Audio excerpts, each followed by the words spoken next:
A execução da pena de prisão do ex-presidente Bolsonaro pode ser realizada ainda no fim deste ano. Essa informação foi apurada pelo nosso colega Valdo Cruz.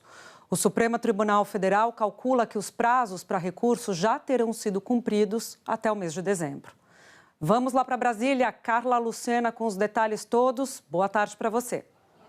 Oi, Júlia. Muito boa tarde para você, para todo mundo que acompanha a gente ao vivo aqui no Mais. E agora, Júlia, a gente está de olho nos próximos passos, né? Após a primeira turma do Supremo Tribunal Federal finalizar o julgamento desse núcleo crucial, o que acontece a partir de agora? Qual é a expectativa, inclusive, de prisão dos réus que foram condenados, né? Inclusive, a gente tem 7 réus que foram condenados ao regime fechado, ou seja, começar a cumprir essa pena no regime fechado, à exceção, claro, do tenente-coronel Mauro Cid, que ficou ali com aquela questão envolvendo a delação premiada. A pena dele ficou em, no máximo, 2 anos no regime aberto. Inclusive, sobre Mauro Cid, já trazendo uma apuração, viu, Júlia? A defesa dele vai aí pedir a retirada da tornozeleira eletrônica, né, que está ali com o tenente-coronel Mauro Cid, inclusive já considerando que ele tenha cumprido esse prazo de 2 anos, porque a gente tem ali a somatória, né, do tempo em que ele ficou com a tornozeleira, mais o tempo em que ele cobriu prisão preventiva. Mas em relação aos outros recursos, como é que fica, então,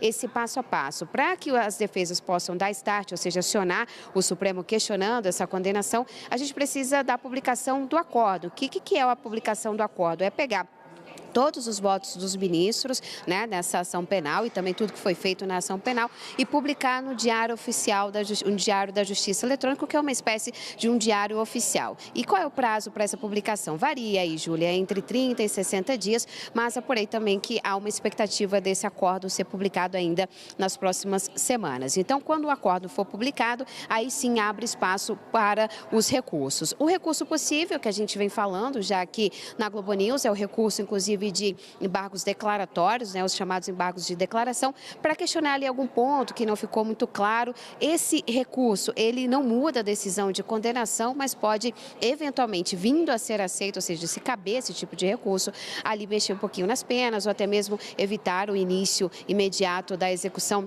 da pena. Um outro ponto, Júlia, tem a ver com os embargos infringentes. E aí é claro que a gente vai acompanhar uma discussão. Por quê? O que a gente tem ali no Supremo Tribunal Federal em relação à turma? Há um precedente de um caso, foi ali o julgamento do Paulo Maluf, lá em 2018, que também foi no âmbito de uma turma, e aí o que se considerou para caber os embargos infringentes naquela época seriam 2 votos ali absolutórios. No caso dessa ação penal, a gente não teve ali os 2 votos absolutórios, apenas o voto do ministro Luiz Fux foi nesse sentido. Mas o que as defesas têm me dito? E aí, recorrendo inclusive ao regimento interno do Supremo Tribunal Federal, que a gente até conversava um pouco sobre ele ontem, né? A gente estava falando do artigo 335 sobre como é que é a tramitação desses embargos, mas o que a defesa está de olho, Júlia, é no artigo 333, que é justamente quando se fala ali do cabimento, de quando que se pode entrar com esse tipo de embargos infringentes, e o que eles estão vendo, e até como uma certa de brecha ali, é de que nesse artigo não fala que não há como, né, recorrer a uma decisão não unânime de uma turma. Fala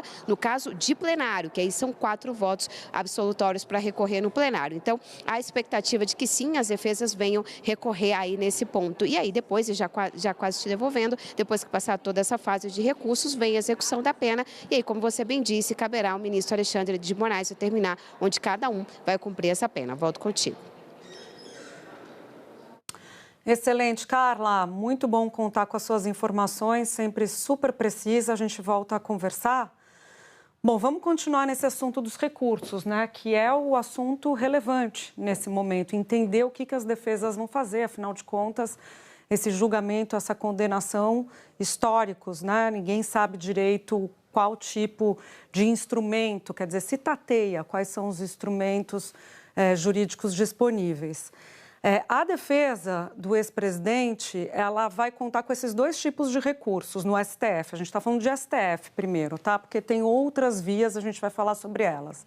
Focando no STF, que é o que a Carla nos contava. 2 tipos de embargos, recursos. Os declaratórios, que ela dizia, que são embargos que não mudam o resultado, que é para tirar assim, uma dúvida sobre o que está escrito no acórdão, por exemplo. Não está muito clara essa passagem, poderia até eventualmente ter um impacto na dosimetria. Mas, enfim, os declaratórios que cabem com certeza, tá, que vão ser impetrados, ingressados pela defesa. e os chamados infringentes, como ela dizia. Esse que é o ponto mais polêmico, gente. Esse cabe uma discussão jurídica, se serve ou se não serve. E aí tem uma ponta solta no regimento do STF, e em razão dessa ponta solta no regimento do STF, as defesas estão dizendo que vão ingressar, sim, com o infringente. Vamos entender agora tudo isso com base no material que o nosso super editor Juliano Zarembski preparou para a gente. A Carla falava desse artigo, né? 333 do Regimento Interno da Corte, que explica que esse recurso, os embargos infringentes, pode ser usado contra uma decisão não unânime do plenário ou da turma. Aí, em seguida, ele diz assim, num parágrafo único, abre aspas, o cabimento dos embargos em decisão do plenário depende da existência, no mínimo, de 4 votos divergentes. Fecha aspas. É esse o ponto. É esse o ponto que pode favorecer no entendimento da defesa o ex-presidente Bolsonaro. Por quê? Originalmente, os regimentos internos do STF previam os embargos infringentes para os julgamentos feitos pelo plenário, pelos 11 ministros. Aí entra esse mínimo de 4 divergências, está falando de 11 pessoas, tá? Com a mudança recente que envolveu as turmas, a competência de julgar os casos criminais, que levou, né, para as turmas ao julgamento dos casos criminais, essa ponta ficou solta, porque a gente não está mais falando de 11, a gente está falando de 5. Não ficou especificado no texto do regimento interno quantas divergências são necessárias nesses colegiados menores para se entrar com esse recurso, esse chamado embargo infringente. O STF até consolidou, conversei com muita gente, com o ministro, advogado, enfim, o STF consolidou o entendimento de que são precisos 2 dos 5 votos a favor do réu para o recurso. Só que como isso não está escrito, gente, a defesa de Bolsonaro não descarta entrar olhando lá para os 4, dizendo, bom, se são 4 no plenário e se não está falando nada da turma, pode ser 1. Fazendo ali a proporcionalidade, né? O artigo 335, no seu segundo parágrafo, estou falando do regimento ainda, tá?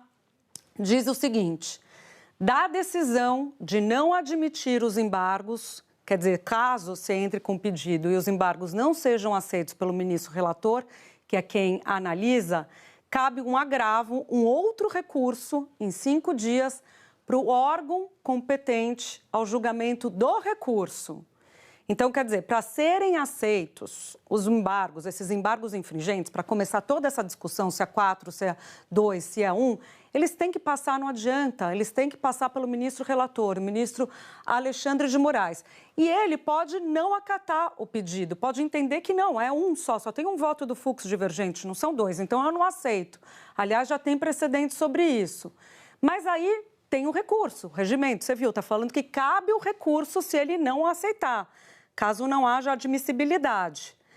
Aí, outra dúvida que tem uma omissão no regimento. O agravo contra essa decisão de não admitir, de não admissão, quer dizer, o recurso contra essa decisão do ministro Alexandre de Moraes, vai para a turma ou para o plenário? Vai para a turma de novo com os 5 ou vai para o plenário?